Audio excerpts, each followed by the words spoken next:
بسم اللہ الرحمن الرحیم۔ ایک سوال آیا ہے کہ آیا قربانی کے جانور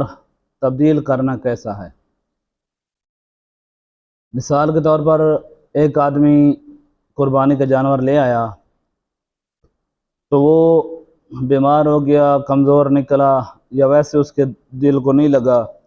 وہ کوئی اور جانور خریدنا چاہتا ہے، تو آیا یہ قربانی کا جانور تبدیل کر سکتا ہے یا نہیں؟ تو بالکل تبدیل کر سکتا ہے، لیکن اس کی کچھ شرطیں ہیں۔ وہ شرط یہ ہے کہ جو دوسرا جانور ہوگا وہ اس کے برابر ہوگا یا اس سے بہتر ہونا چاہیے، اس سے کم درجے کا نہیں ہونا چاہیے۔ اور جب اسے بہتر لے گا، یا اس طرح ہو سکتا ہے کہ فرض کرو یہ جو جانور بیچ رہا ہے اس کی قیمت زیادہ ہے اور جو لے رہا ہے اس کی قیمت کم ہے۔ مثال کے طور پر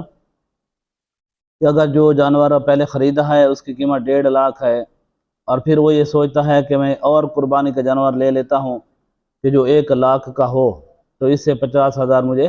بچ جائیں گے، قربانی کا جانور بھی ہو جائے گا، قربانی ہو جائے گی اور نفع فائدہ بھی حاصل ہو جائے گا۔ تو اس کا طریقہ یہ ہے کہ جب 1.5 لاکھ والا جانور جو پہلے قربانی کے نام پہ لے چکا ہے اب اس کو بیچ رہا ہے، اور 1 لاکھ والا جانور لے رہا ہے، تو اب یہ اوپر والا 50,000 اس کے لیے استعمال کرنا یہ جائز نہیں ہے، بلکہ اس 50,000 کو صدقہ کرنا ہوگا، غریبوں مسکینوں میں بانٹنا ہوگا، اس کے اپنے لیے استعمال کرنا جائز نہیں ہے۔ اگر برابر کا جانور ہے تو پھر ٹھیک ہے کہ 1 لاکھ کا جانور دے کر 1 لاکھ کا ہی خریدا ہے، تو بہرحال اس سے کم قیمت والا جانور نہ لے، کمزور اور ادنا نہ لے۔ اگر لیتا ہے تو اس کا طریقہ کار یہی ہوگا